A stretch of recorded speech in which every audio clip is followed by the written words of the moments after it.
Hello les pros, bienvenue dans un nouveau tutoriel. Donc on peut voir, donc là c'est totalement trempé. Donc vous connaissez la chanson, j'ai beau me répéter, mais on va pas skater. On a eu quelques abonnés qui sont venus tout à l'heure. Je leur ai dit non, là carrément on prend même pas le risque. Donc même si on a la plateforme qui est sèche, donc la plateforme qui est sèche en haut, on va pas skater parce que en fait on peut s'éclater pour rien. Et au final, on va plus pouvoir skater dans quelques jours. Donc peut-être que demain il fera beau. Donc ça sert à rien de prendre des risques sur des spots mouillés parce que ça glisse. Il n'y a aucune accroche sur le grip. Ça va pas abîmer le matériel. Un petit peu les roulements si on sèche pas trop, mais c'est juste plus important. Donc voilà, pas de session, c'est ce que j'ai pu recommander aux abonnés. Comme ça, on prend pas grand risque.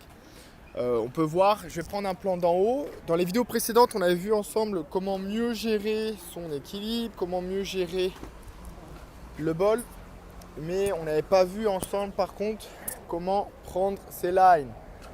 Donc en gros, toujours les petites lines, donc je recommande toujours, on est en bas et on peut faire des petits allers-retours sur plusieurs allers-retours de tranches de 10 qu'on avait vu dans la vidéo précédente, des cours en ligne. Donc par tranche de 10 comme ça, toujours à fur et à mesure de l'entraînement, on passe à la suite. Donc là maintenant, on est à la suite. Après avoir vu donc les petits allers-retours par tranche de 10, on peut attaquer les lines de plus haut. Donc toujours après des dizaines d'essais.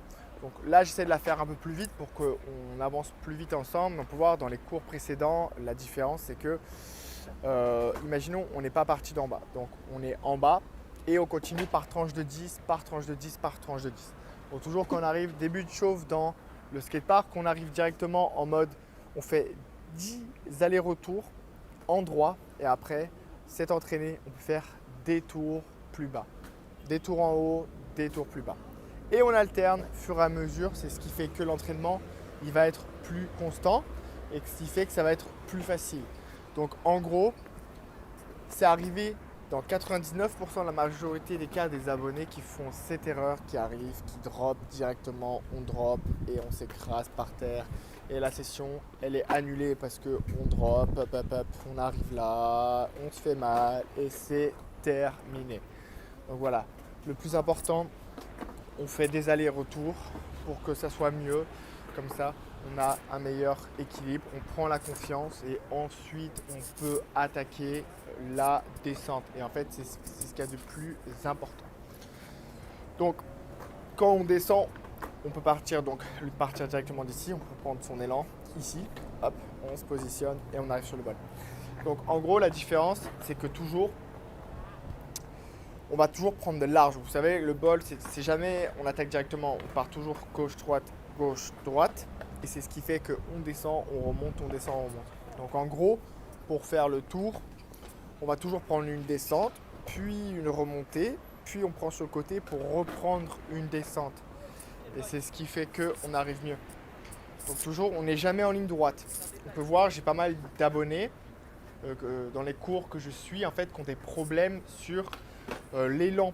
En fait, vous avez toujours l'habitude à faire des lignes droites et en fait, on perd sa vitesse. Donc, c'est toujours être en mouvement en faisant un mouvement à droite, puis un mouvement à gauche pour reprendre. Donc, le skate, c'est jamais linéaire en bol. La différence, on part pas en bol en mode vas-y, on fait la line, tchou.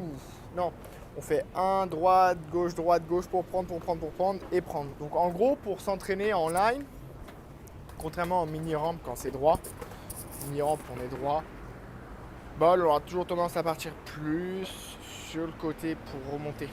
Donc en gros on part là à ce niveau-là, hop, on part, on remonte, on reprend large, on redescend, on remonte, on fait des zigzags. Donc pour commencer on va pas réussir à monter d'en haut parce que c'est plus dur. Il faut qu'on parte tranquillement un petit peu plus bas. Hop, et ensuite on monte de plus en plus haut, au fur et à mesure des dizaines et des dizaines d'essais. Et en gros, c'est le plus important. On ne peut pas arriver directement et se faire ça si on ne s'est pas entraîné avant constamment sur les lines qui sont ici. Donc c'est pour ça, un bon petit 30 minutes de chauffe, histoire de bien se mettre en condition, de bien comprendre comment mieux réussir et ensuite on peut attaquer directement pour que ça soit plus facile. Donc voilà, c'est tout pour le petit plan d'en haut. On va se retrouver directement sur Instagram en privé pour la suite de la progression. N'hésitez pas, même par email, pour que je vous accompagne toujours, soit moi, soit Maria, la stagiaire, ou mon associé Antoine qui travaille sur la formation Posket. Sera ravi de pouvoir vous accompagner pour débriefer toutes vos vidéos pour qu'on passe à la suite ensemble. Allez, merci à vous, skatez à fond, on se retrouve dans les prochaines vidéos et n'hésitez pas.